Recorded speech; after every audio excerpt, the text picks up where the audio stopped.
Alleluia. Christmas ಹಬ್ಬ ಬಂದು ನೋಡೋಣ.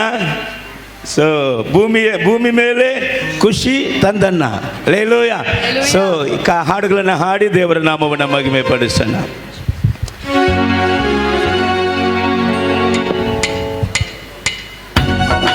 ಎಲ್ಲ ಕರಗಳ ತಟ್ಟಿ ಜೋರಾಗಿ.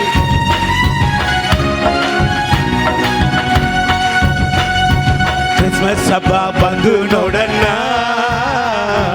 ಭೂಮಿ ಮೇಲೆ ಖುಷಿ ತಂದಣ್ಣ. ಸರಿ, ಕ್ರಿಸ್ಮಸ್ ಹಬ್ಬ ಬಂದು ನೋಡಣ್ಣ, ಭೂಮಿ ಮೇಲೆ ಖುಷಿ ತಂದಣ್ಣ. ತಾರೆ ಒಂದು ಮೂಡಿ ಬಂದಣ್ಣ, ತಾರೆ ಒಂದು ಮೂಡಿ ಬಂದಣ್ಣ, ಆನಂದದ ಹೊಳೆ ಹರಿದು ಬಂದಣ್ಣ. ತಾರೆ ಒಂದು ಮೂಡಿ ಬಂದಣ್ಣ, ತಾರೆ ಒಂದು ಮೂಡಿ ಬಂದಣ್ಣ, ಆನಂದದ ಹೊಳೆ ಹರಿದು ಬಂದಣ್ಣ. ಆಮೆನ್. ಕ್ರಿಸ್ಮಸ್ ಹಬ್ಬ ಬಂದು ನೋಡಣ್ಣ, ಭೂಮಿ ಮೇಲೆ ಖುಷಿ ತಂದಣ್ಣ. ಏ ಚಪ್ಪಾಳ ತಟ್ರಿ ಎಲ್ಲಾರು ಜೋರಾಗಿ, ಹರಗಳ ತಟ್ಟಿ. ಆಮೆನ್. ಭೂಮಿ ಮೇಲೆ ಖುಷಿ ತಂದಣ್ಣ, ಅಂದದ ಲೋಕದ ಚಂದನ ಸುಂದರ ಜನಿಸಿ ಬಂದಾನೋ, ದಯೆಯಿಂದ ಇಳಿದು ಬಂದಾನೋ. ಸರಿ, ಅಂದದ ಲೋಕದ ಚಂದನ ಸುಂದರ ಜನಿಸಿ ಬಂದಾನೋ, ದಯೆಯಿಂದ ಇಳಿದು ಬಂದಾನೋ.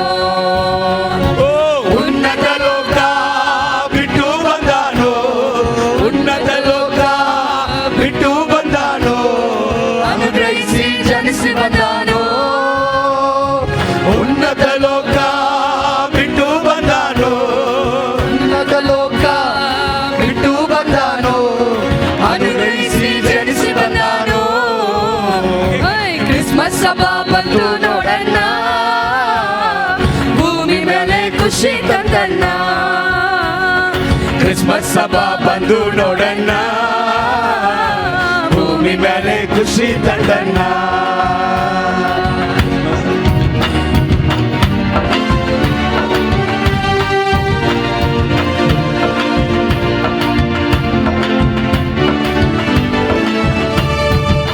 ಗುಡಿಯಲ್ಲಿ ಗೋದಲಿಯಲ್ಲಿ ಮರಿಯಳ ಕಂದನಾಗಿ, ಆದಿನದಿ ದೇವಸುತ ಜನಿಸಿದ ಸ್ವರಗಳಿಂದ,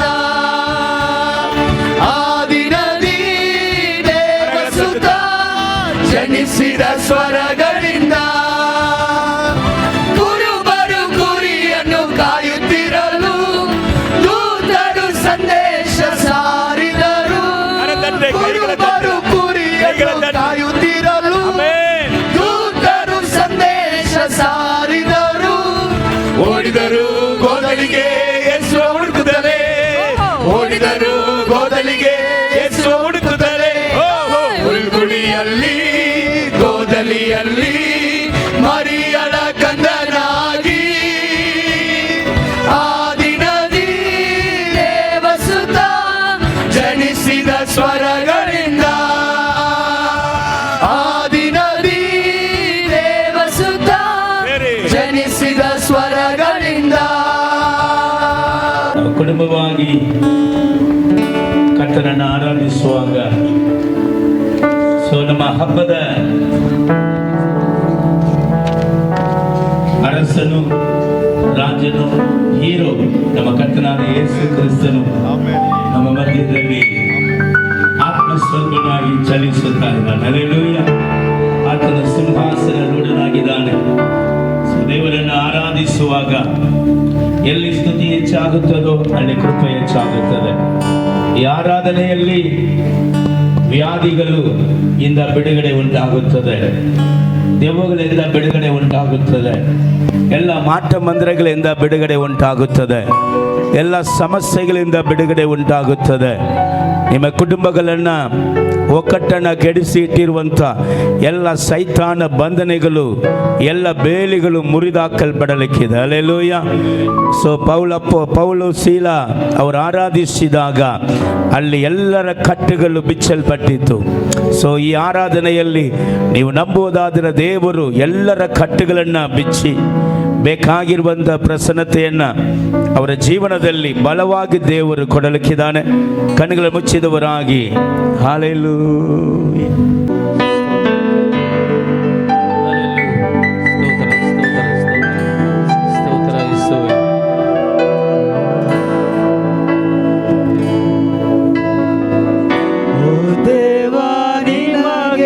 ಸ್ತುತಿಯಾರಾಧನೆ ನಾನೆಂದು ಮಾಡುವೆನು ನಿನ್ನ ಪ್ರಾರ್ಥನೆ. ಈ ಜಗವ ತುಂಬಿ ನಿನ್ನ ಮಹಿಮೆಯಿಂದ ಎಲ್ಲೆಲ್ಲೂ ನೀನೇ ನಿನ್ನನ್ನೇ ಕಾಣುವೆನು.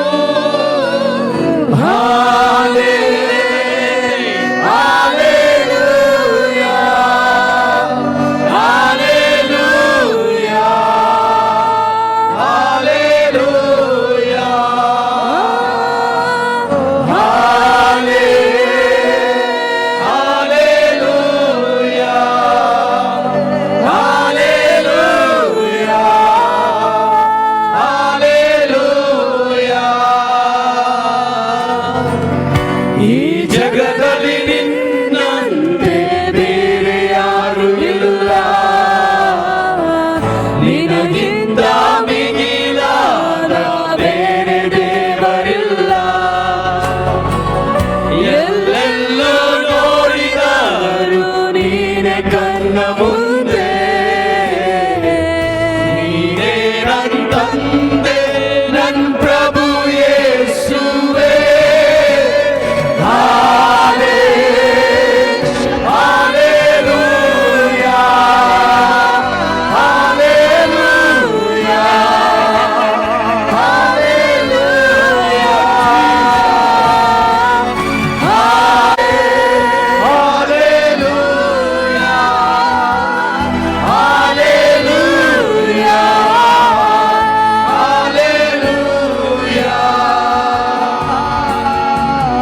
ದಿನದಿನವೂ ಹೊಸದಾದ ನಿನ್ನ ಕೃಪೆಯಿಂದ ಬೆಳಕಾಗಿ ಕಾಪಾಡು ಕಾರ್ಯತಲೆಯಿಂದ ನಾವೋಡಿ ಬರುವೆ ನಿನ್ನ ಸ್ವರವ ಕೇಳಿ, ನೀ ಕೈಯ ಹಿಡಿವೆ ನಾ ಜಾರಿ ಬೀಳದಾಗೆ.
ಜೀವವುಳ್ಳ ದೇವರೇ, ಜೀವ ಸ್ವರೂಪನಾದ ದೇವರೇ, ಅಪ್ಪ ಜೀವವನ್ನ ಉಳಿಸುವುದಕ್ಕಾಗಿ ಮರಣದಿಂದ ತಪ್ಪಿಸುವುದಕ್ಕಾಗಿ ಅಪ್ಪ ಮನುಕುಲಕ್ಕೆ ಕರ್ತನೆ ಹಲ್ಲೆಲೂಯಾ ಮಾನದ ಅವತಾರದಲ್ಲಿ ಇಳಿದು ಬಂದಂತ ನನ್ನ ರಕ್ಷಕನೇ, ಒಡೆಯನೇ, ವಿಮೋಚಕನೇ, ಬಿಡುಗಡೆ ಕೊಡುವಂತ ರಕ್ಷಕನೇ, ಓ ಬಿಡುಗಡೆ ಅರಸನೇ, ನಿಜ ಬೆಳಕೆ, ಜೀವನಕ್ಕೆ ಆಧಾರವೇ, ಜೀವನಕ್ಕೆ ಆಧಾರವೇ, ನಿನ್ನ ಸ್ತುತಿಸುತ್ತೇವೆ. ನನ್ನ ತಂದೆ ನೀನೇ, ನನ್ನ ದೇವರು ನೀನೇ, ನನ್ನ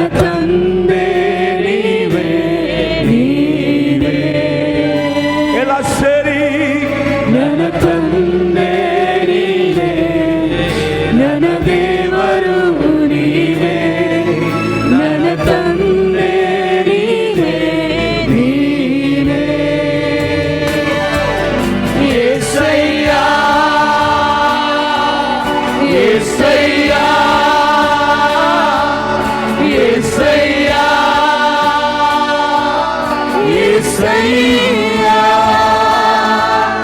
యేసయ్యా యేసయ్యా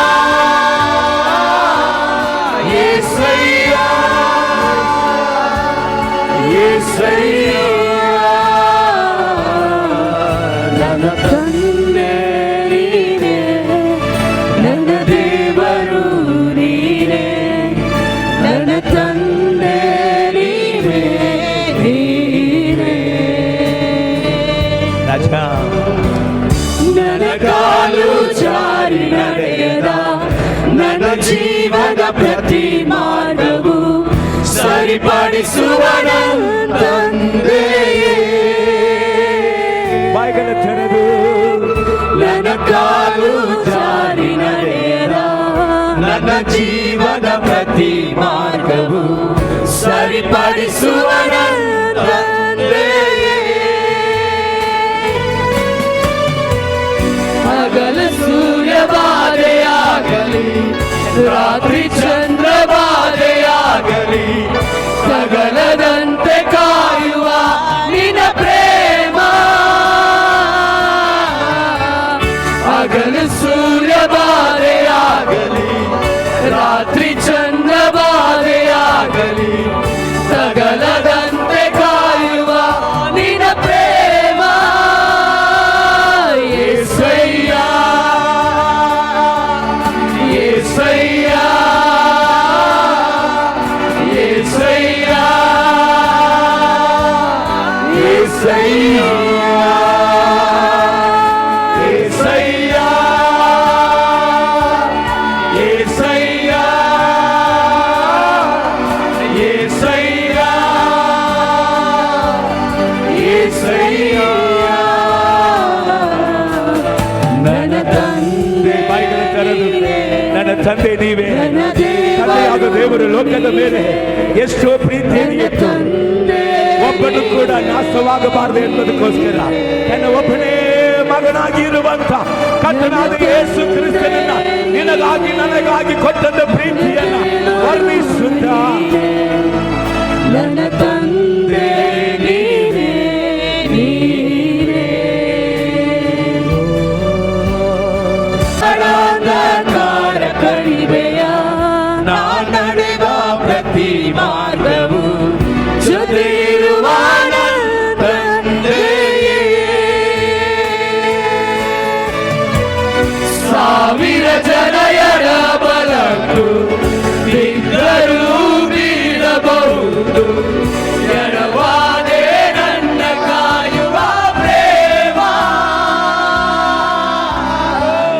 ಸಾವಿರ ಜನರ ಬಲಕ್ಕೂ ಬಿದ್ದರೂ ಬೀಳಬಹುದು ಎಡವಾದೆ ನನ್ನ ಕಾಯುವ ಪ್ರೇಮ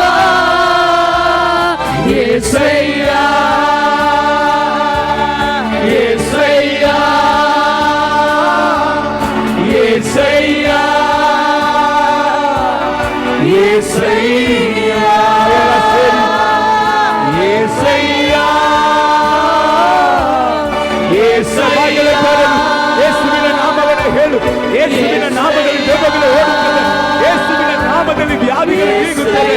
ಯೇಸುವಿನ ನಾಮದಲ್ಲಿ ಎಲ್ಲ ಸಮಸ್ಯೆ ಕ್ರಿಯೆಗಳು ನಾಶವಾಗುತ್ತದೆ. ಯೇಸುವೆ ಯೇಸುವೆ ಯೇಸುವೆ ಯೇಸು ಎಂಬುದಾದ ನಾಮವು ಲೋಕದ ರಕ್ಷಕನು ಸಹೋದರ ಸಹೋದರಿ ನಿನ್ನ ನನ್ನ ಜೀವಿತದಲ್ಲಿ ಕತ್ತಲೆಯ ಜೀವನವನ್ನ ರಾಗಲಬಾಸಿ ಅದನ್ನ ಆ ಕತ್ತಲೆಯ ಕ್ರಿಯೆಗಳನ್ನು ಅಳಿಸಿ ನಿಜವಾದ ಬೆಳಕು ಕೊಡುವುದಕ್ಕಾಗಿ ನಿನ್ನ ನನ್ನ ಜೀವಿತವನ್ನ ಪ್ರಜ್ವಲಿಸುವುದಕ್ಕಾಗಿ ರಾಗಲಬಾಸಿ ಅಂದಲಬ ಪರಲೋಕದ ಮಹಿಮೆಯನ್ನ ನಿನಗಾಗಿ ನನಗಾಗಿ ಬಿಟ್ಟು ಇಳಿದು ಬಂದಂತ ಅಂತ ಉನ್ನತವಾದ ಯೇಸುವಿನ ನಾಮವನ್ನ ನಿನ್ನ ಬಾಯಲ್ಲಿ ಒಂದು ಸತಿ ಯೇಸುವಿನ ನಾಮವನ್ನ ನಿನ್ನ ಬಾಯಲ್ಲಿ ಅರಿಕೆ ಮಾಡು. ಯೇಸು ಹೇಳಿದನು, ಯೇಸು ಎಂಬುದಾದ ನಾಮದಲ್ಲಿ ನೀನು ಏನೆಲ್ಲ ಕೇಳುತ್ತೀಯೋ ಅದು ಎಲ್ಲವೂ ನಿನಗೆ ಕೊಡಲ್ಪಡುತ್ತದೆ. ಶಬರಗದಗದರ ಮಸ್ಸೆಕೆರೆ Hallelujah. Hallelujah. Hallelujah. Hallelujah.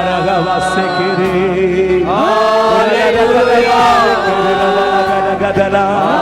Hallelujah. Hallelujah. ಯೇಸುವೇ ರಕ್ಷಕ. ಯೇಸುವೇ ರಕ್ಷಕ. ಯೇಸುವೇ ರಕ್ಷಕ. ಯೇಸುವೇ ರಕ್ಷಕ. Hallelujah. ಎಲ್ಲರೂ ಕೂಡ ಕರೆ ಹಿಡಿದು Hallelujah. ಅಲೆಲು ಎಲ್ಲರ ಕೈಗಳನ್ನು ಹಿಡಿದುಕೊಳ್ಳಿ. ಅಕ್ಕಪಕ್ಕದಲ್ಲಿ ಕೈಗಳನ್ನು ಹಿಡಿದುಕೊಳ್ಳಿ. Hallelujah. ಎಲ್ಲ ಹೆಂಡತಿ ಕೈಗಳನ್ನು ಹಿಡಿದುಕೊಳ್ಳಿ.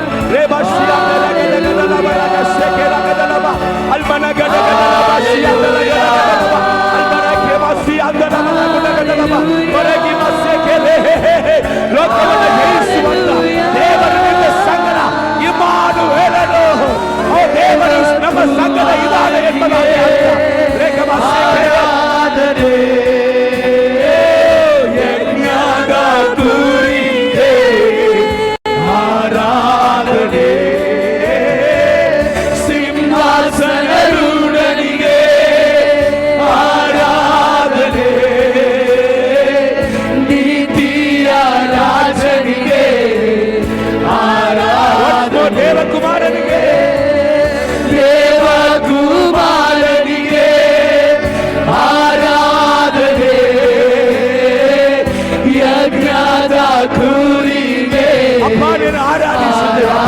ಅಪ್ಪ ನೀನು ಆರಾಧಿಸುತ್ತೆ.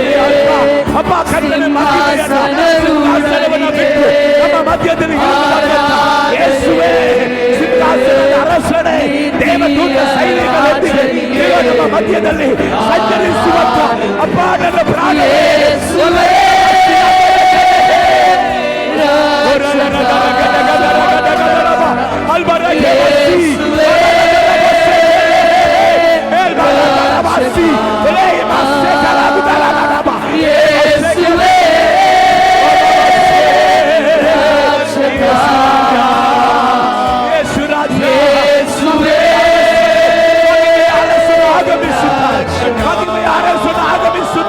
ಹೊಂದಿಕೊಳ್ಳು ಹೊಂದಿಕೊಳ್ಳು ಹೊಂದಿಕೊಳ್ಳು ಹೊಂದಿಕೊಳ್ಳು. ದೇವರ ಮಹಿಮೆ ನಿನ್ನನ್ನು ಮುಟ್ಟುತ್ತಾ ಇದೆ. ಯೇಸುವಿನ ನಾಮದಲ್ಲಿ ಇರುವಂತ ಸಕಲ ಆಶೀರ್ವಾದವು ನಿನ್ನ ಮೇಲೆ ಇಳಿದು ಬರ್ತಾ ಇದೆ.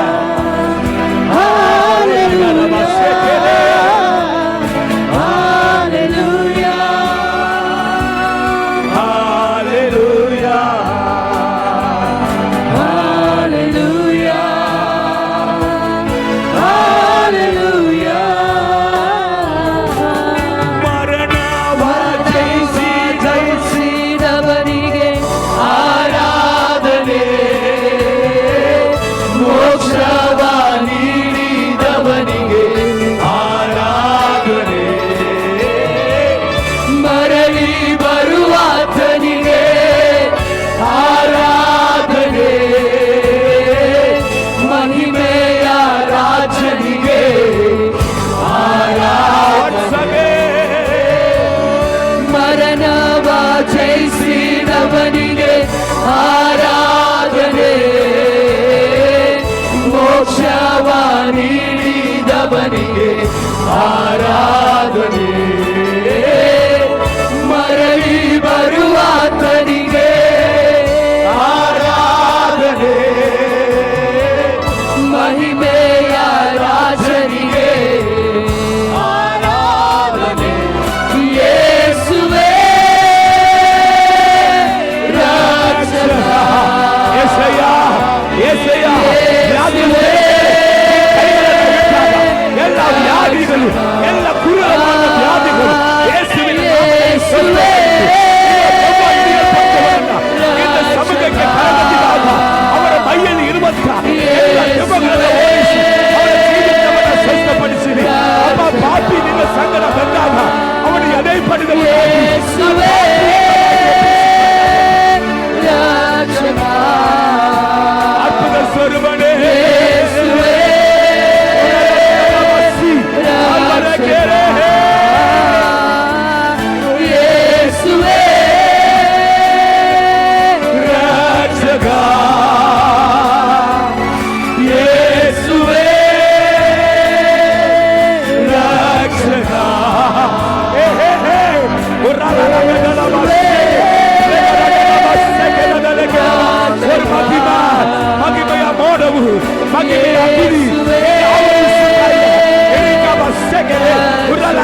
ಏನಿದೆ ಯೇಸುವಿನ ನಾಮದಲ್ಲಿ ಇರುವಂತ ಶಕ್ತಿ ಅಪ್ಪ ಕರ್ತನೆ ಹಲ್ಲೆಲೂಯ.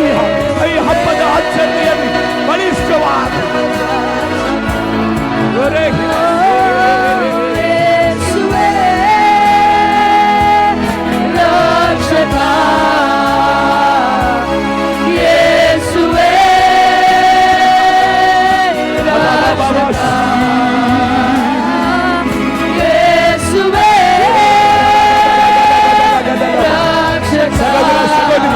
ನಿನ್ನ ಬಿಡುಗಡೆಯ ಸಮಯ ಮಗನೇ, ನಿನ್ನ ಬಿಡುಗಡೆಯ ಸಮಯ ಮಗನೇ. ಇಗೋ ನಿನ್ನ ಕಣ್ಣೀರು ಒರೆಸಲ್ಪಡುವಂತ ಸಮಯ, ನಿನ್ನ ಕಣ್ಣೀರು ಒರೆಸಲ್ಪಡುವಂತ ಸಮಯ, ನಿನ್ನ ಕಣ್ಣೀರು ಒರೆಸಲ್ಪಡುವಂತ ಸಮಯ. ಯೇಸು ಯೇಸು ನಿನ್ನ ಬಾಗಿಲನ್ನು ತಟ್ಟುತ್ತಾನೆ.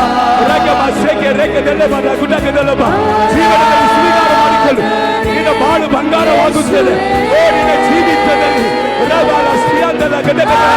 ಹೊಸ ಜೀವಿತ, ಹೊಸ ಬದುಕನ್ನು ಕೊಡುವುದು ಯೇಸು. ಏನೋ ಹಬ್ಬಕ್ಕೆ ಬಂದಿದ್ದೀನಲ್ಲ, ಹೊರಗೆ ಮಾಸಿ ನಿನ್ನ ಜೀವನವನ್ನು ಕಟ್ಟಿಕೊಳ್ಳುವುದಕ್ಕಾಗಿ ಬಂದಿದ್ದೀವಿ, ನಿನ್ನ ಜೀವನವನ್ನು ರೂಪಿಸಿಕೊಳ್ಳುವುದಕ್ಕಾಗಿ ಬಂದಿದ್ದೀವಿ, ನಿನ್ನ ಜೀವನವನ್ನು ಉಳಿಸಿಕೊಳ್ಳುವುದಕ್ಕಾಗಿ ಬಂದಿದ್ದೀವಿ. ಈ ದೇವರ ಮಹಿಮೆ ನಿನ್ನನ್ನು ಸದಿಸುತ್ತಾ ಇದೆ, ಸದಿಸುತ್ತಾ ಇದೆ, ಸದಿಸುತ್ತಾ ಇದೆ. ಹೊಂದಿಕೊಳ್ಳು ದೇವರ ಮಹಿಮೆ.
ಮಹಾಪರಿಶುದ್ಧನಾದ ದೇವರೇ, ಸರ್ವಶಕ್ತನಾದ ದೇವರೇ, ಬಿಡುಗಡೆ ನಾಯಕನೇ, ರಕ್ಷಣೆಯ ಬಂಡೆಯೇ, ಗುರಾಣಿಯೇ, ದುರ್ಗವೇ, ಕೆಡೆಯವೇ, ವೈದ್ಯನೇ, ಘನವೈದ್ಯನೇ, ತಂದೆಯೇ, ತಾಯೇ, ನಿನ್ನ ತಾಯಿ ತಂದೆ ನಿನ್ನನ್ನು ಮರೆತರು, ನಾನು ನಿನ್ನನ್ನು ಮರೆಯುವುದಿಲ್ಲ ಎಂಬುದಾಗಿ ಹೇಳಿದಂಥ ನಿಜ ಪ್ರೀತಿಯೇ, ಸತ್ಯದ ಪ್ರೀತಿಯೇ, ನಿತ್ಯ ಪ್ರೀತಿಯೇ, ಅಯ್ಯ ಈ ಆರಾಧನೆಯಲ್ಲಿ ಕರ್ತನೆ ಹಲ್ಲೆಲೂಯ, ನೀನು ಕರ್ತನೆ ಸಿಂಹಾಸನ ರೂಢನಾಗಿ ನಮ್ಮ ಮಧ್ಯದಲ್ಲಿ ಇರುವುದಕ್ಕಾಗಿ ಸ್ತೋತ್ರ.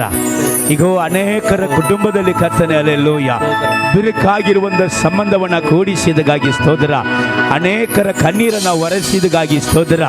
ಅನೇಕರ ಬಂಧನೆಗಳನ್ನು ಎಲ್ಲ ಮಾಟ ಮಂದಿರದ ಸೈತಾನ ಎಲ್ಲ ಕ್ರಿಯೆಗಳನ್ನು ಅಳಿಸಿದಕ್ಕಾಗಿ ಸ್ತೋತ್ರ.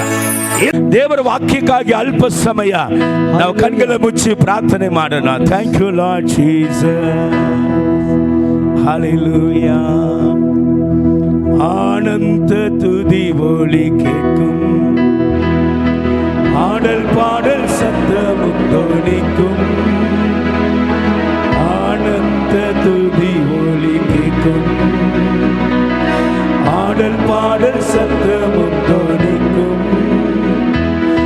ஆகாய விண்ணிலா அவர் ஜனம் பெருகும், ஆண்டவர் வாக்கு பலிக்கும்.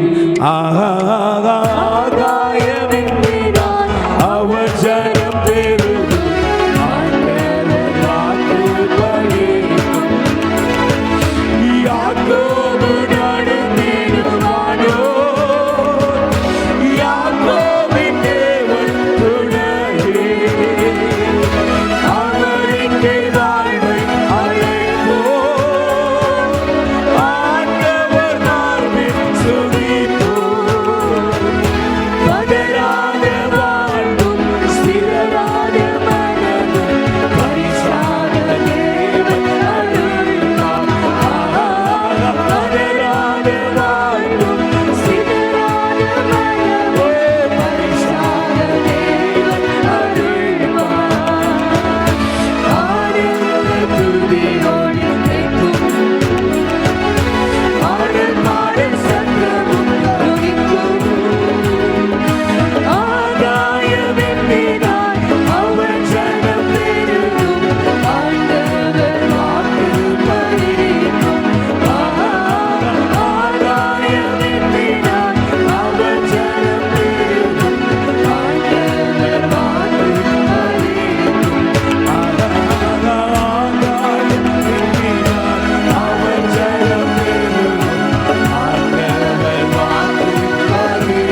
ಯೇಸುವಿನ ನಾಮದಲ್ಲಿ ಪ್ರಾರ್ಥಿಸುತ್ತೇವೆ ಒಳ್ಳೆ ತಂದೆಯೇ.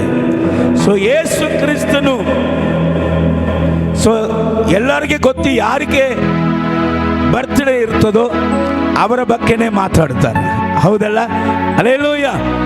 ಒಂದು ವ್ಯಕ್ತಿಗೆ ನಾವು ಬರ್ತ್ಡೇ ಸೆಲೆಬ್ರೇಷನ್ ಮಾಡುವುದಾದರೆ ನಾವು ಯಾರ ಬಗ್ಗೆ ಮಾತಾಡ್ತೇವೆ? ಆ ಬರ್ತ್ಡೇ ಸೆಲೆಬ್ರೇಷನ್ ಯಾರಿಗೆ ಮಾಡುತ್ತೇವೋ ಅವ್ರ ಬಗ್ಗೆ ಮಾತಾಡ್ತೇವೆ. ಹಾಗೆಯೇ ಈ ಯೇಸು ಕ್ರಿಸ್ತನಿಗೆ ಇವತ್ತು ಬರ್ತ್ಡೇಯನ್ನ ನಾವು ಸೆಲೆಬ್ರೇಷನ್ ಮಾಡುವಾಗ ಯೇಸು ಕ್ರಿಸ್ತನ ಕುರಿತಾಗಿ ಮಾತಾಡುವಂಥದ್ದೇ ಮಾನ್ಯವು. ಹಲ್ಲೆಲೂಯ. ಈ ಯೇಸು ಕ್ರಿಸ್ತನು ಮನುಷ್ಯ ಅವತಾರದಲ್ಲಿ ಒಂದು ಕನ್ಯೆಯ ಹೊಟ್ಟೆಯಲ್ಲಿ ಯಾಕೆ ಹುಟ್ಟಿದನು? ದೇವರು ಮಾನವ ಅವತಾರ ಧರಿಸಿ ಬರಬೇಕಾಗಿರುವಂತ ಉದ್ದೇಶ ಏನು ಎಂಬುದನ್ನು ನಿಮಗೆ ತಿಳಿಸಿಕೊಡುವುದಿಗೆ ಬಯಸುತ್ತೇನೆ. ಪರಿಶುದ್ಧ ಆತ್ಮನ ಮೂಲಕವಾಗಿ ಮತ್ತೆಯ ಸುವಾರ್ತೆ 1ನೇ ಅಧ್ಯಾಯ 23ನೇ ವಾಕ್ಯ ಓದ್ರಿ. ಮತ್ತೆಯ ಸುವಾರ್ತೆ 1ನೇ ಅಧ್ಯಾಯ 23ನೇ ವಾಕ್ಯ. ಇಗೋ ಒಬ್ಬ ಕನ್ನಿಕೆಯ ಗರ್ಭಿಣಿಯಾಗಿ, ಇಗೋ ಒಬ್ಬ ಕನ್ನಿಗೆ ಗರ್ಭಿಣಿಯಾಗಿ ಮಗನನ್ನು ಹಡೆಯುವಳು, ಒಂದು ಮಗನನ್ನ ಹಡೆಯುವಳು, ಆತನಿಗೆ ಇಮ್ಮಾನುವೇಲ್ ಎಂದು ಹೆಸರಿಡುವರು ಎಂಬುದು. ಆತನಿಗೆ ಇಮ್ಮಾನುವೇಲ್ ಎಂಬುದಾಗಿ ಹೆಸರಿಡಬೇಕು. ದೇವರು ನಮ್ಮ ಕೂಡ ಇದ್ದಾನೆ ಎಂದು ಈ ಹೆಸರಿನ ಅರ್ಥ. ಆ ಹೆಸರಿನ ಅರ್ಥ ಏನಂತ? ದೇವರು ನಮ್ಮ ಕೂಡ ಇದ್ದಾನೆ. ಹಲ್ಲೆಲೂಯ. ಯೇಸು ದೇವರು ಯಾಕಯ್ಯ ಮನುಷ್ಯನಾಗಿ ಈ ಭೂಮಿಯಲ್ಲಿ ಹುಟ್ಟಿ ಬಂದನು ಅಂದ್ರೆ, ದೇವರು ನಮ್ಮ ಸಂಗಡ, ಮನುಷ್ಯನ ಸಂಗಡ ಇರಬೇಕು ಎಂಬುದಕ್ಕೋಸ್ಕರ ದೇವರು ಮನುಷ್ಯ ಅವತಾರದಲ್ಲಿ ಹುಟ್ಟಿ ಬಂದನು. ಯಾಕೆ? ದೇವರಾಗಿಯೇ ನಮ್ಮ ಸಂಗಡ ಇರುವುದಕ್ಕೆ ಆಗುವುದಿಲ್ವಾ? ಆಗಲ್ಲ. ಯಾಕಂದ್ರೆ ದೇವರು ಅಗ್ನಿಯ ದೇವರು, ಅಕಲ್ಮ್ಯವಾದ ಬೆಳಕಿನಲ್ಲಿ ವಾಸ ಮಾಡುವಂತ ದೇವರ ಹತ್ರ ಮನುಷ್ಯನು ಹೋಗುವುದಕ್ಕೆ ಸಾಧ್ಯ ಇಲ್ಲ. ಮನುಷ್ಯನ ಆತನ ಸಂಗಡ ಪಳಗುವುದಕ್ಕೆ ಸಾಧ್ಯ ಇಲ್ಲ. ನೀವು ಯೆಶಾಯ ಪ್ರವಾದನೆ ಪುಸ್ತಕದಲ್ಲಿ ಒಂದು ವಾಕ್ಯ ಉಂಟು. ಯೆಶಾಯ ಪ್ರವಾದನೆ ಪುಸ್ತಕ 66ನೇ ಅಧ್ಯಾಯ 1ನೇ ವಾಕ್ಯದಲ್ಲಿ ಓದಿ ನೋಡುವಾಗ ದೇವರು ಹೇಳ್ತಾರೆ, ಆಕಾಶ ನನಗೆ ಸಿಂಹಾಸನ, ಭೂಮಿ ನನಗೆ ಪಾದಪೀಠ. ನೋಡಿ, ಆಕಾಶ ಆತನಿಗೆ ಸಿಂಹಾಸನ, ಭೂಮಿ ಆತನಿಗೆ ಪಾದಪೀಠ. ಅಷ್ಟು ದೊಡ್ಡ ದೇವರ ಬಳಿಯಲ್ಲಿ ಮನುಷ್ಯನು ಹೋಗಿ ಪಳಗುವುದಕ್ಕೆ ಆಗುತ್ತಾ? ಆಗಲ್ಲ. ಅದಕ್ಕೋಸ್ಕರ ದೇವರು ಅಂದುಕೊಂಡ್ರಂತೆ, ನಾನು ಉಂಟು ಮಾಡಿದಂತ ನನ್ನ ಮನುಷ್ಯರು ನನ್ನನ್ನು ಪ್ರೀತಿಸಬೇಕು. ಯಾಕೆ ದೇವರನ್ನ ಮನುಷ್ಯರು ಪ್ರೀತಿಸಬೇಕು? ಯಾಕೆಂದ್ರೆ ಆತನನ್ನ ಯಾರು ಪ್ರೀತಿಸುತ್ತಾರೋ ಅವರ ಹಿತಕ್ಕಾಗಿ ಎಲ್ಲವೂ ಅನುಕೂಲವಾಗುತ್ತೆ. ಕರಗಳ ತಟ್ಟು ದೇವರ ನಾಮಕ್ಕೆ ಮಹಿಮೆ ಪಡಿಸು. ಮನುಷ್ಯನು ದೇವರನ್ನ ಪ್ರೀತಿಸಬೇಕೆಂಬುದಾಗಿ ದೇವರು ಬಯಸಿ, ನಾನು ಮನುಷ್ಯನ ಅವತಾರದಲ್ಲಿ ಹೋಗಿದರನೇ ಅವನನ್ನ ಪ್ರೀತಿಸಿ ನನ್ನನ್ನು ಅಂಗೀಕರಿಸಿಕೊಳ್ಳುತ್ತಾನೆ ಎಂಬುದಾಗಿ ದೇವರು ಉದ್ದೇಶಿಸಿಕೊಂಡು ಮಾನವ ಅವತಾರದಲ್ಲಿ ತನ್ನನ್ನ ಎಲ್ಲವನ್ನು ಬರಿದು ಮಾಡಿ ತನ್ನನ್ನ ದಾಸನ ರೂಪವನ್ನ ಧರಿಸಿಕೊಂಡು ದೇವರು ಭೂಮಿಯಲ್ಲಿ ಹುಟ್ಟಿ ಬಂದನು. ಹಲ್ಲೆಲೂಯ. ಏನಕ್ಕೋಸ್ಕರ ಹುಟ್ಟಿ ಬಂದನಂತೆ? ಇಮ್ಮಾನುವೇಲ್ ಎಂಬುದಾದ ಹೆಸರಿಗೆ ಅರ್ಥ ದೇವರು ನಮ್ಮ ಸಂಗಡ ಇರುವುದಕ್ಕಾಗಿ. ಹಲ್ಲೆಲೂಯ. ಸೊ ಒಬ್ಬ ಮನುಷ್ಯನ ಸಂಗಡ ದೇವರು ಇರುವುದಾದರೆ ಅವನಿಗೆ ಏನೇನು ಸಿಕ್ಕುತ್ತದೆ? ಒಂದು ಮನುಷ್ಯನ ಸಂಗಡ ದೇವರು ಇರುವುದು ಅವಶ್ಯವೇ. ಆ ರೀತಿಯಾಗಿ ದೇವರು ಎಂಥ ವ್ಯಕ್ತಿಯ ಸಂಗಡ ಇದ್ದಾರೋ ಅವರ ಜೀವಿತದಲ್ಲಿ 5 ವಿಧವಾದ ಆಶೀರ್ವಾದಗಳನ್ನು ದೇವರು ಕೊಡುವುದಕ್ಕೆ ಬಯಸುವುದನ್ನ ನಾವು ಈ ದಿನದಲ್ಲಿ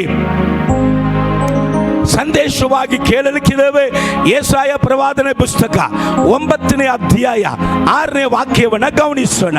ಯೆಶಾಯ, ಒಂದು ಮಗು ನಮಗಾಗಿ ಹುಟ್ಟಿದೆಯಷ್ಟೇ. ಇಲ್ಲಿ ಗಮನಿಸ್ರಿ, ನಮಗಾಗಿ ಹುಟ್ಟಿದೆ. ಹಲೋ, ಮನುಕುಲಕ್ಕಾಗಿ ಹುಟ್ಟಿದೆ, ಪ್ರಾಣಿಗಳಿಗಾಗಿ ಅಲ್ಲ, ಪಕ್ಷಿಗಳಿಗಾಗಿ ಅದಕ್ಕಾಗಿ ಅಲ್ಲ, ಸೂರ್ಯ ಚಂದ್ರನ ಎಲ್ಲವನ್ನು ಸೃಷ್ಟಿ ಮಾಡಿದಂತ ದೇವರು ಈ ಭೂಮಿಯಲ್ಲಿ ಮನುಷ್ಯ ಅವತಾರ ಎತ್ತಿ ಬಂದಂತ ಉದ್ದೇಶ ಮನುಷ್ಯನಿಗಾಗಿ, ನಮಗಾಗಿ ಒಂದು ಮಗು ಹುಟ್ಟಿದೆ ಅಷ್ಟೇ. ವರದ ಮಗನು ನಮಗೆ ದೊರೆತನು, ಆಡಳಿತವು ಅವನ ಬಾಹುವಿನ ಮೇಲೆ ಅಧಿಕಾರವುಳ್ಳದಂತ ದೇವರು, ಆಡಳಿತವು ಆತನ ಬಾವಿನ ಮೇಲೆ ಉಂಟು. ಅದ್ಭುತ ಸ್ವರೂಪನು.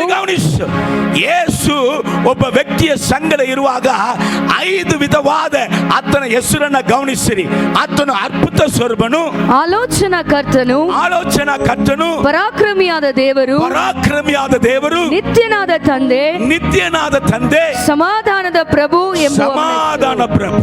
ಅಂದರೆ ಅದ್ಭುತ ಮಾಡುವುದಕ್ಕಾಗಿ, ಆಲೋಚನೆ ಹೇಳುವುದಕ್ಕಾಗಿ, ಪರಾಕ್ರಮವಾಗಿ ನಮ್ಮ ಸಂಗಡ ಇದ್ದು ನಮ್ಮನ್ನ ಬಲಪಡಿಸುವುದಕ್ಕಾಗಿ, ನಿತ್ಯ ಆನಂದ, ನಿತ್ಯನಾದ ತಂದೆ ಯಾರು ಕೈ ಬಿಟ್ಟನ್ನು ನಮ್ಮನ್ನ ಕೈ ಬಿಡದೆ ನಮ್ಮ ಸಂಗಡ ಯಾವಾಗಲೂ ಇರುವುದಕ್ಕಾಗಿ, ಕೊನೆಯದಾಗಿ ನಮಗೆ ಸಮಾಧಾನವನ್ನ ಉಂಟು ಮಾಡುವುದಕ್ಕಾಗಿ ದೇವರು ಒಬ್ಬ ಮನುಷ್ಯನ ಸಂಗಡ ಇರಬೇಕಾಗಿರುವುದು ಅವಶ್ಯ.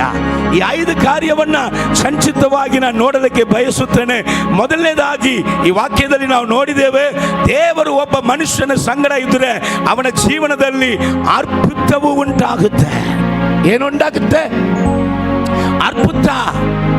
ಮನುಷ್ಯರು ಆಗಲ್ಲ ಅಂತ ಹೇಳುವಾಗ, ನೀವು ಡಾಕ್ಟರ್ ಬಳಿಯಲ್ಲಿ ಹೋಗಿದಾಗ ಕೆಲವರು ರೋಗಿಗಳಿಗೆ ಡಾಕ್ಟರುಗಳು ಹೇಳುತ್ತಾರೆ, ಅಪ್ಪ ನಮ್ಮಿಂದ ಮಾಡಿದಂತ ಎಲ್ಲ ಪ್ರಯತ್ನಗಳು ಮಾಡಿ ಆಯಿತು, ಇನ್ನು ಮೇಲೆ ಯಾರನ್ನ ಬಿಟ್ಟಿದ್ದು? ದೇವರನ್ನ ಬಿಟ್ಟಿದ್ದು. ಬಾಯಿ ತೆರೆದು ಹೇಳ್ರಿ ಸಾಹೇಬ್ರ, ಅಲ್ಲೇಲೂಯ.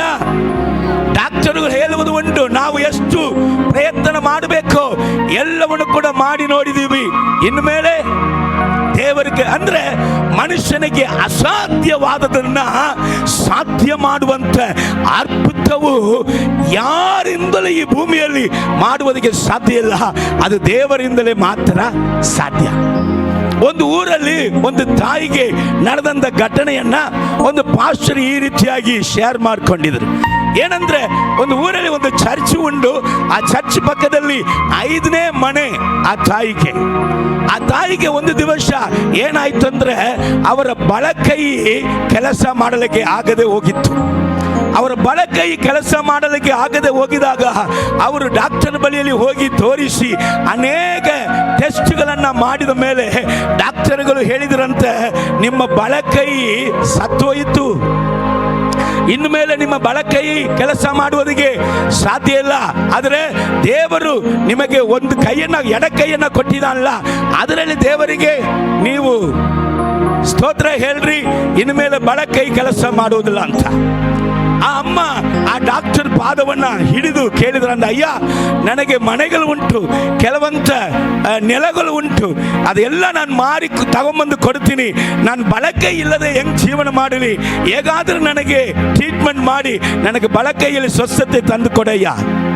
ಆ ಡಾಕ್ಟರ್ ಹೇಳಿದ್ರಂದ, ಇಲ್ಲಮ್ಮ ಆಗಲ್ಲ, ನಮ್ಮಿಂದ ನಿಮಗೆ ಸ್ವಸ್ಥತೆ ಕೊಡುವುದಕ್ಕೆ ಸಾಧ್ಯ ಇಲ್ಲ, ಇದಕ್ಕೋಸ್ಕರ ಬೇಜಾರು ಮಾಡಿ ಬೇರೆ ವ್ಯಾಧಿಯನ್ನ ತರುವುದಕ್ಕಿಂತ ನಿಮಗೆ ಎಡಕೈ ದೇವರು ಕೊಟ್ಟಿದ್ದಾನಂದ ಸಂತೋಷ ಪಡಿಸಿಕೊಳ್ಳು ಅಂತ ಹೇಳಿ ಸಮಾಧಾನ ಹೇಳಿ ಆದರಣ ಹೇಳಿ ಕಳಿಸ್ಬಿಟ್ಟಾನಂತೆ. ಈ ತಾಯಿ ಮನೆಗೆ ಬಂದು ಆಕೆಗೆ ಸಮಾಧಾನ ಇಲ್ಲ, ಗೋಳಾಟ, ಮನೆ ಬಿಟ್ಟು ಹೊರಗಡೆ ಹೋಗುವುದಕ್ಕೆ ಆಗಲಿಲ್ಲ. ಮನೆ ಪಕ್ಕದಲ್ಲಿ 5 ಮನೆ ದಾಟಿ ಚರ್ಚ್ ಇದೆ, ಚರ್ಚಿಗೆ ಹೋಗಲಿಲ್ಲ, ಎಲ್ಲಿಗೂ ಹೋಗಲಿಲ್ಲ, ಏನಕ್ಕೂ ಹೋಗುವುದಕ್ಕೆ ಅವರಿಗೆ ಮನಸ್ಸು ಬಂದಿಲ್ಲ. ಆದರೆ ರಾತ್ರಿ ಅವರು ಬೀಗ ಹಾಕಿದ ಮೇಲೆ ಯಾರಿಗೂ ಗೊತ್ತಿಲ್ಲದೆ ಅಮ್ಮ ಚರ್ಚಿಗೆ ಹೋಗಿ ಅಲ್ಲಿ ಬೀಗ ಹಾಕಿದೆ, ಹೊರಗಡೆ ಮೆಟ್ಲಲ್ಲಿ ನಿಂತ್ಕೊಂಡು ಕಣ್ಣೀರು ಬಿಟ್ಟು ಒಂದು ಕೈಯನ್ನ ಹಿಂಗೆ ಇಟ್ಕೊಂಡು ಪ್ರಾರ್ಥನೆ ಮಾಡಿದಳಂತ, ದೇವರೇ ಅಪ್ಪ ನಾನು 2 ಕೈ ಮುಗಿದು ನಿನಗೆ ನಾನು ಆರಾಧನೆ ಮಾಡುವುದು ಯಾವಾಗಪ್ಪ, ನಾನು ಒಂದೇ ಕೈ ಇಟ್ಟುಕೊಂಡು ಆರಾಧನೆ ಮಾಡ್ತೀನಲ್ಲ ದೇವರೇ, ನನಗೆ ಒಂದು ಅದ್ಭುತ ಮಾಡಬಾರದ ಎಂಬುದಾಗಿ ಹೇಳಿ ಆಕೆ ಕೋಲಾಡಿ ಹತ್ತಲಂತೆ. ಈಕೆ ಕಣ್ಣೀರು ಆ ಮೆಟ್ಲಲ್ಲಿ ಬೀಳುತ್ತಾ ಇದ್ದಂತೆ. ಬಹಳ ದಿವಸವಾಗಿ ಈ ರೀತಿಯಾಗಿ ರಾತ್ರಿ ಮಾತ್ರ ಯಾರಿಗೂ ಎಲ್ಲೂ ಯಾವ ಫಂಕ್ಷನ್ಗೆ ಹೋಗೋದಕ್ಕೆ ಇಷ್ಟ ಇಲ್ಲದೆ ರಾತ್ರಿ ಹೋಗಿ ದೇವರ ಆಳೆಯ ಹೊರಗಡೆ ಮೆಟ್ಲಲ್ಲಿ ನಿಂತುಕೊಂಡು ಈಕೆ ಕಣ್ಣೀರು ಬಿಡುವುದನ್ನ ದೇವರು ನೋಡಿದ್ರಂತೆ. ಒಂದು ದಿವಸ ಈ ಅಮ್ಮ ಕಣ್ಣೀರಿಂದ ಪ್ರಾರ್ಥನೆ ಮಾಡ್ತಾ ಇದ್ದಾಳೆ, ಒಂದು ಕೈಯನ್ನ ಹಿಂಗೆ ಇಟ್ಟುಕೊಂಡು ಪ್ರಾರ್ಥನೆ ಮಾಡ್ತಾ ಇದ್ದಾಳೆ. ಈಕೆಗೆ ಗೊತ್ತಿಲ್ಲ, ಎರಡು ಕೈ ಮುಗಿಯುವುದು ದೇವರಿಗೆ ಸ್ತೋತ್ರ ಮಾಡುವಂತೆ ದೇವರು ಅದ್ಭುತ ಮಾಡಿದರು. ಹಲ್ಲೆಲೂಯಾ. ಸೊ ದೇವರು ಒಬ್ಬ ವ್ಯಕ್ತಿಯ ಸಂಗಡ ಯಾಕೆ ಇರಬೇಕೆಂಬುದಾಗಿ ಕೇಳುವುದಾದರೆ, ಅದ್ಭುತ ಸ್ವರೂಪನು ನಿಮ್ಮ ನನ್ನ ಜೀವಿತದಲ್ಲಿ ಆಗಲ್ಲ ಅನ್ನುವಂಥ ಕಾರ್ಯ, ಇನ್ನು ಮೇಲೆ ನಡೆಯಲ್ಲ ಅನ್ನುವಂಥ ವಿಷಯದಲ್ಲಿ ನಮ್ಮ ಜೀವಿತದಲ್ಲಿ ಆಗುತ್ತದೆ, ನಡೆಯುತ್ತದೆ ಎಂಬುದಾದ ಅದ್ಭುತವನ್ನ ಮಾಡಬೇಕಂದ್ರೆ ದೇವರು ನಮ್ಮ ಸಂಗಡ ಇರಬೇಕಾಗಿರುವುದು ಅವಶ್ಯ.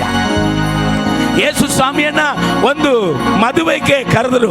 ಆ ಮದುವೆಗೆ ದೇವರು ಹೋಗಿದಾಗ ಅಲ್ಲಿ ಮದುವೆಯಲ್ಲಿ ಆಗಿನ ಕಾಲದಲ್ಲಿ ದ್ರಾಕ್ಷಾರಸವನ್ನ ಕೊಡ್ತಾ ಇದ್ರು. ಊಟ ನಾವು ಬಿರಿಯಾನಿ ಹಾಕ್ತೀವಿ, ಅಲ್ಲಿ ದ್ರಾಕ್ಷಾರಸವೇ ಪ್ರಾಮುಖ್ಯವಾದ ಒಂದು ಊಟ.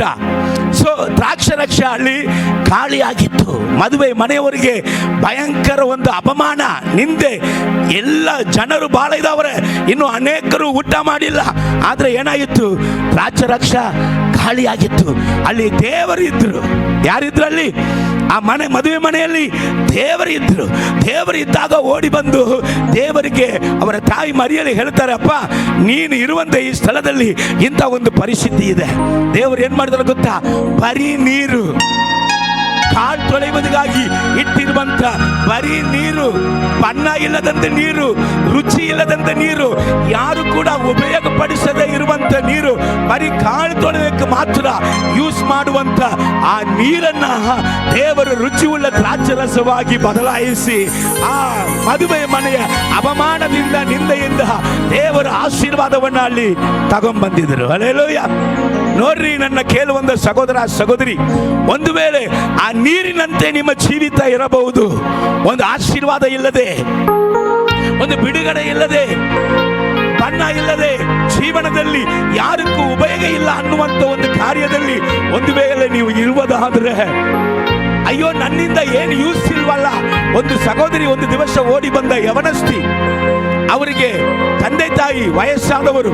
ಈ ಯವನಸ್ಥಿ ಓಡಿ ಬಂದು ಅಳುತ್ತಾ ಇದ್ದ, ಅಯ್ಯ ನನ್ನ ತಂದೆ ತಾಯಿಗೆ ವಯಸ್ಸಾದವರು, ನಾನ್ ತಾನೇ ಅವರಿಗೆ ಎಲ್ಲ ಕೆಲಸ ಮಾಡಬೇಕು, ಆದ್ರೆ ಒಂದು ಗ್ಲಾಸ್ ನೀರು ಕೂಡ ಕೈಯಲ್ಲಿ ಹಿಡಿಯೋದಕ್ಕೆ ನನಗೆ ಶಕ್ತಿ ಇಲ್ಲ. ನನ್ನ ನರಗಳೆಲ್ಲ ನೋವು, ನನ್ನ ತಂದೆ ತಾಯಿಯೇ ನನಗೆ ಎಲ್ಲವನ್ನು ನೋಡುತ್ತಾರೆ, ನನ್ನ ಜೀವಿತ ನೋಡಿ ನಾನು ಬಹಳ ದುಃಖದಲ್ಲಿ ಇದ್ದೀನಿ ಎಂಬುದಾಗಿ ಯಾರೋ ನಮ್ಮ ಸಭೆಯ ಮಗಳು ಅವ್ರಿಗೆ ಹೋಗಿ ಸುವಾರ್ತೆ ಸಾರಿದಾಗ ಓಡಿ ಬಂದಿದ್ದರು. ಅವರ ಕುಟುಂಬದಲ್ಲಿ ನಡೆದಂತ ಘಟನೆ ಏನು ಗೊತ್ತಾ? 30 ವಯಸ್ಸು ಮೇಲೆ ಯಾರು ಜೀವಂತರಾಗಿ ಇರುವುದಿಲ್ಲ. 3 ಅಣ್ಣಂದಿರ ಹಾಗೆ ತೀರ್ಕೊಂಡ್ರು.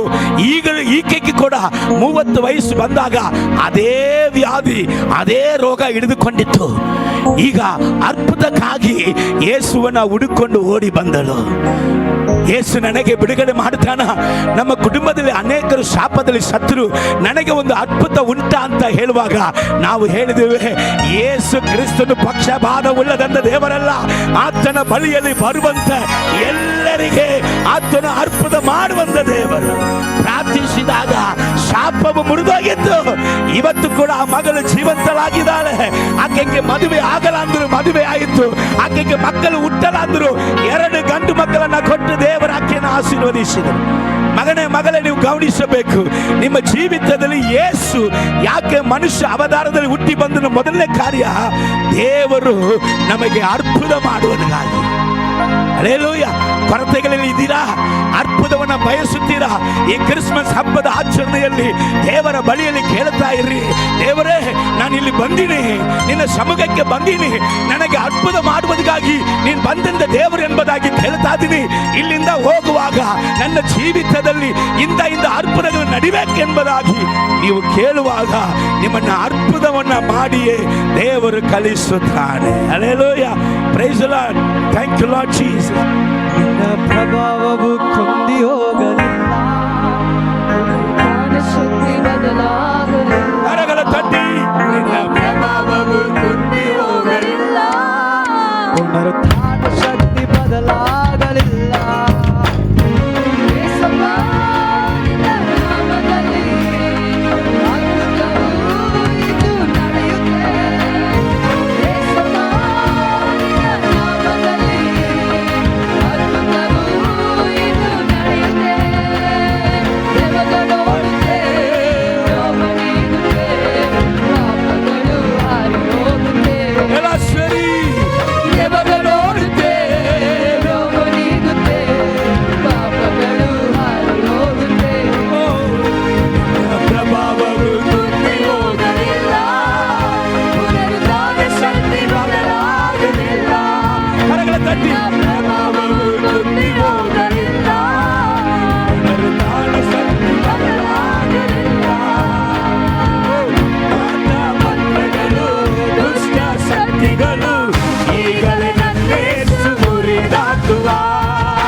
ಹುಟ್ಟಿದಂತ ಉದ್ದೇಶ ಮಾನವನಿಗೆ, ಮಾನವ ಕುಲಕ್ಕೆ ಅರ್ಪುತ ಮಾಡುವುದಕ್ಕಾಗಿ.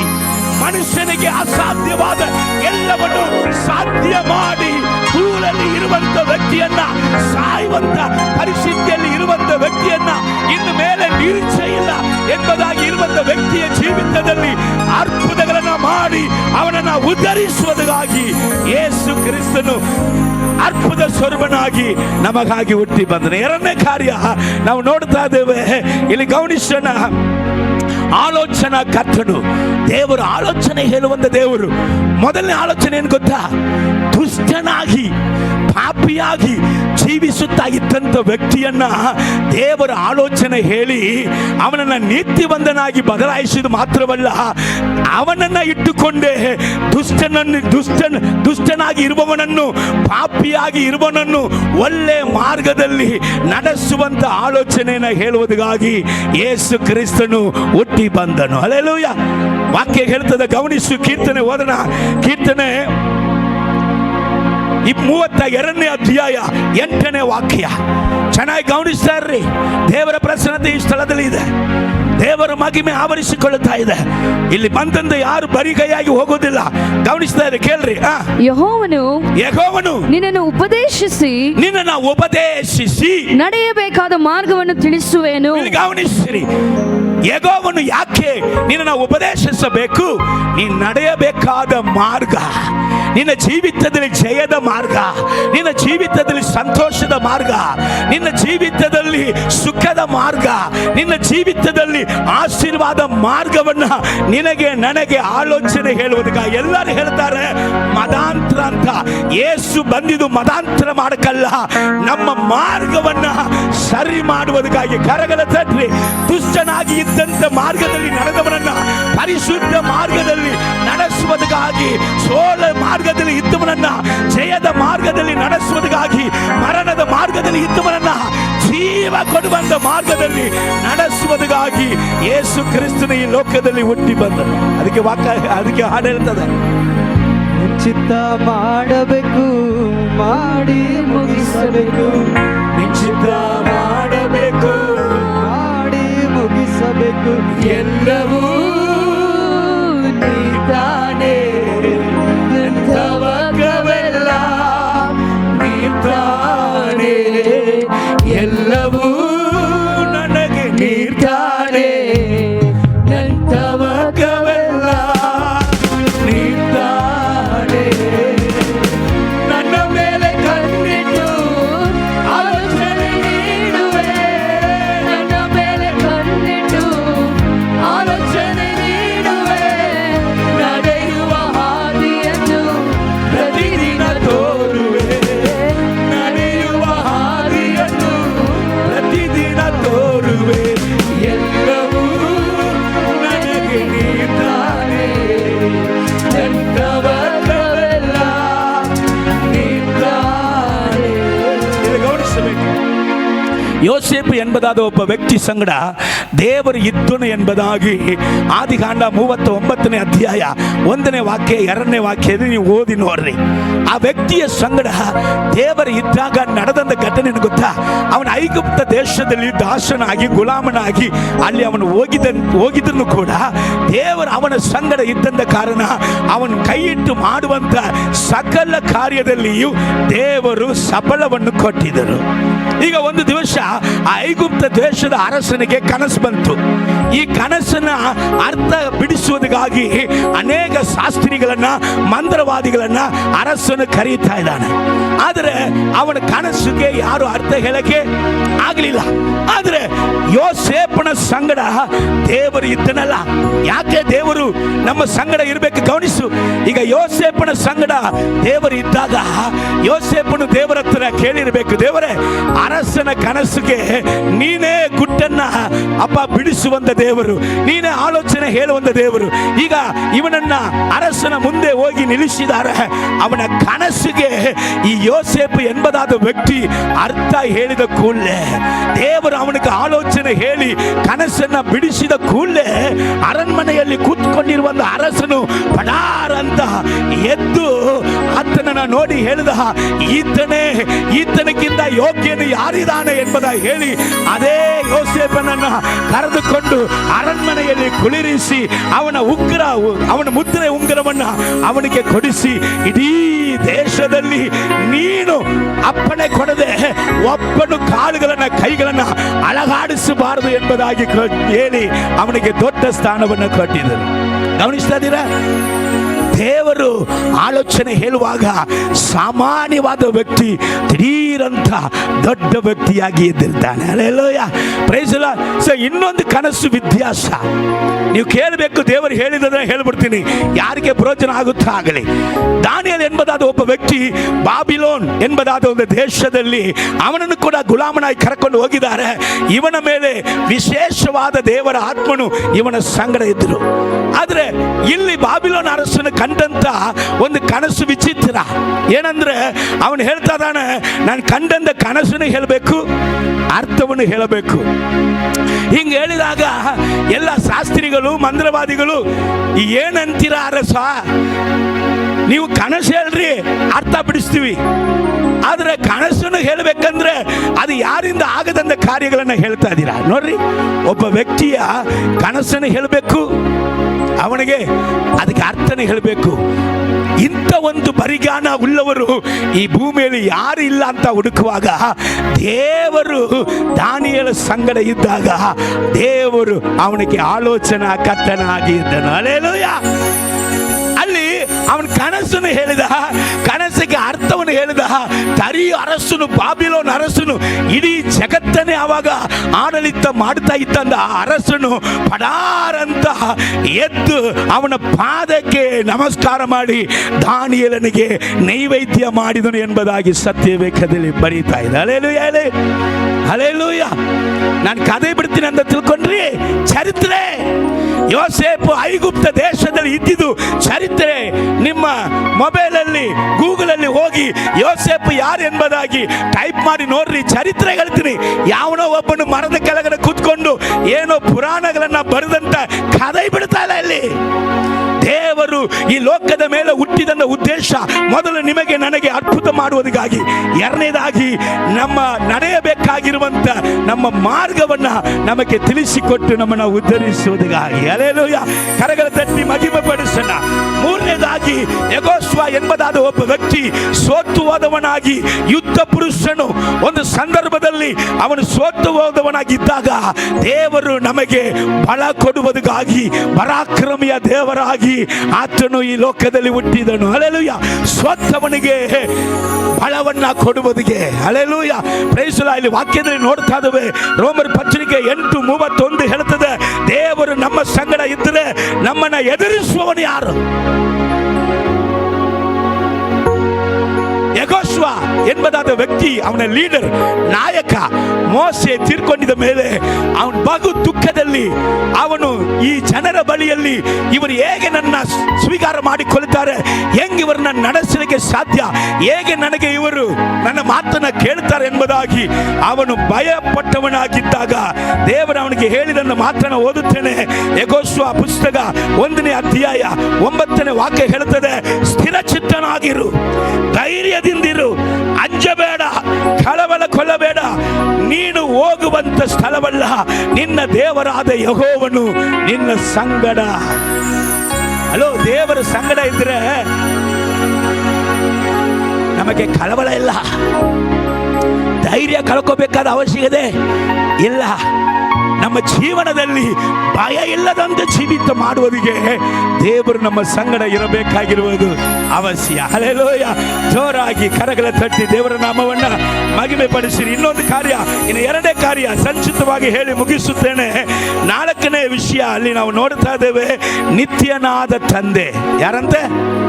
ನಿತ್ಯ ಕಾಲ ಈ ಜಗತ್ತಲ್ಲಿ ನಮ್ಮ ಜೊತೆ ಹುಟ್ಟಿದವರು, ನಮ್ಮ ಎತ್ತಿದವರು, ಮದುವೆ ಆದವರು, ಗಂಡಂದಿಯರು, ಹೆಂಡತಿಯರು, ಮಕ್ಕಳು ಎಲ್ಲರೂ ಒಂದು ದಿವಸ ಬಿಟ್ಟೇ ಹೋಗ್ಬೇಕು. ಎಲ್ಲ ಸಂಬಂಧಗಳು ಒಂದು ದಿವಸ, ನೀವು ಪ್ರೀತಿಸುವವರು ನಿಮ್ಮನ್ನ ಬಿಟ್ಟು ಹೋಗ್ತಾರೆ, ನಿಮ್ಮನ್ನ ಪ್ರೀತಿಸುವವರು ನಿಮ್ಮನ್ನ ಬಿಟ್ಟು ಹೋಗುತ್ತಾರೆ. ಆದ್ರೆ ನಿತ್ಯನಾದ ತಂದೆ ಅಂದ್ರೆ ಸದಾ ಕಾಲ ನೀವು ಭೂಮಿಯಲ್ಲಿ ಇರುವಾಗಲೂ ದೇವರು ನಮ್ಮ ಸಂಗಡ, ನಾವು ಸತ್ತ ಮೇಲೆಯೂ ನಾವು ದೇವರ ಸಂಗಡ ಇರುತ್ತೇವೆ. ಕರಗಳ ತಟ್ಟು. ದೇವರು ಯಾಕೆ ಈ ಭೂಮಿಗೆ ಬಂದಿದ್ರು? ಈ ಭೂಮಿಯಲ್ಲಿ ಇರುವಾಗ ಮಾತ್ರ ಅಲ್ಲ, ಈ ಭೂಮಿಯ ಜೀವನವನ್ನು ನಾವು ಬಿಟ್ಟ ನಂತರ ಯೇಸುಸ್ವಾಮಿ ಹೇಳಿದ್ರು, ನನ್ನ ತಂದೆಯ ಮನೆಯಲ್ಲಿ ಅನೇಕ ಬಿಡಾರಗಳು ಉಂಟು, ನಿನಗೋಸ್ಕರ ಒಂದು ಮನೆಯನ್ನ ಸಿದ್ಧ ಮಾಡಿದ್ದೇನೆ. ಆ ಪರಲೋಕಕ್ಕೆ, ಮುಕ್ತಿಗೆ, ಮೋಕ್ಷಕ್ಕೆ ನಮ್ಮನ್ನ ಕರೆದುಕೊಂಡು ಹೋಗುವ ತನಕ ಎಂದಿಗೂ ಕೂಡ ಆತನ ಪ್ರೀತಿ ನಮ್ಮನ್ನ ಬಿಟ್ಟು ಅಗಲದೆ ಇರಬೇಕಂದ್ರೆ ಯೇಸು ನಮ್ಮ ಸಂಗಡ ಇರಬೇಕಾಗಿರೋದು ಅವಶ್ಯ. ಇದಕ್ಕೆ ದೇವರು ಈ ಭೂಮಿಗೆ ಇಳಿದು ಬಂದನು. ಒಂದೇ ಒಂದು ಶರಣ ಮಾತ್ರ ಹಾಡುವುದಕ್ಕೆ ಬಯಸುತ್ತೇನೆ. ಪ್ರೇಮ ಯೇಸುನಿ ಪ್ರೇಮ ಯೌವರು ಕೊಲುವಲೇನಿದೆ, ನಿಜಮು ದೀನಿನಿ ನಮ್ಮು ಇದೆ, ಭುವಿಯಂದಿಸಲೇನಿದೆ. ಪ್ರೇಮ ಯೇಸುನಿ ಪ್ರೇಮ ಯೌವರು ಕೊಲುವಲೇನಿದೆ, ನಿಜಮು ದೀನಿನಿ ನಮ್ಮು ಇದೆ, ಭುವಿಯಂದಿಸಲೇನಿದೆ. ಧರಣಿಲೋನು ಸ್ಥಿರವುಗಾದು ಧರಣಿ ಹೋಗುವುದು, ಕ್ರಿಸ್ತು ಯೇಸು ಕಲ್ವರಿ ಪ್ರೇಮ ಕರುವರೆಗೂ ಆಗಲಿರುವುದು. ಧರಣಿಲೋನು ಪ್ರೇಮದಂತೆಯೂ ಸ್ಥಿರವುಗಾದು ಧರಣಿ ಹೋಗುವುದು, ಕ್ರಿಸ್ತು ಯೇಸು ಕಲ್ವರಿ ಪ್ರೇಮ ಕರುವರೆಗೂ ಆಗಲಿರುವುದು.